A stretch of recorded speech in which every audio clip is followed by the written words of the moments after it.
ആ അതെടുത്തോ. അത് അപ്പുറത്ത് അത് കിടക്കണൊന്നും കൂടി. അതെടുത്തോ. ഞങ്ങളെ വീട്ടിലേ 4 ഏക്കർ സ്ഥലമുണ്ട് ഞങ്ങക്ക്. പൊന്നാരമളയെ എനിക്ക് കേൾക്കണ തെങ്ങും മാവും ഒക്കെ അതിലുണ്ട്. മാങ്ങയും തെങ്ങൊക്കെ തിന്ന് പൂതി തീർന്നിക്കണം. അതാ അപ്പുറത്ത് അൽച്ചിലും കൊതുമ്പൊക്കെ കണ്ടെടുത്തോ. ഇന്ന് ഞാനേ അകത്തേക്ക് പോവുകട്ടാ. ആ 2-3 കൊട്ടത്തേങ്ങ അത് ആ മൂലൊക്കെ കണ്ട് കൂട്ടിട്ടാ. അത് ഈ വെളിച്ചെണ്ണ ആട്ടാൻ വേണ്ടി വെക്കുന്നതാണ്. മറ്റേതൊക്കെ എടുത്തട്ടജി. ആ തെങ്ങിന്റെ ഒരു അൽച്ചില് കിടക്കണം, എടുത്തോ. എന്നാ ഞാൻ അകത്ത് പോവാണേ. നേരം പോലത്തെ അപ്പം ഇങ്ങോട്ട് കേറി വന്നോളൂ. തക്കാളി ഉണ്ടാ, പച്ചമുളക് ഉണ്ടാ, ചായപ്പൊടി ഉണ്ടോന്ന് വെച്ചിങ്ങാണ്ട്, തേങ്ങ ഉണ്ടാ, മാങ്ങ ഉണ്ടോന്ന് വെച്ചിങ്ങാണ്ട്. നിങ്ങൾക്കൊന്നും വേറെ പണി ഇല്ലേക്കും. എന്തിനാ അമ്മ നിങ്ങളല്ലേ ഏതും കൊടുക്കും ചെയ്യും, പിന്നെ എന്തിനാ നിങ്ങൾ ഇങ്ങനെ പറയാ നിക്കണേ? ഇജ് മുണ്ടരുത്.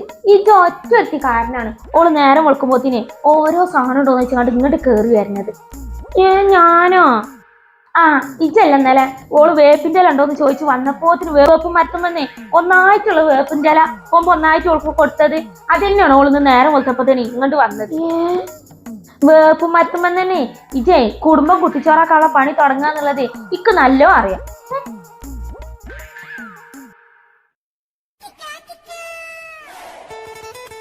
എന്നാലും വേപ്പ് മരത്തുമെന്ന് എങ്ങനെ ഇപ്പൊ കുടുംബം കലങ്ങ?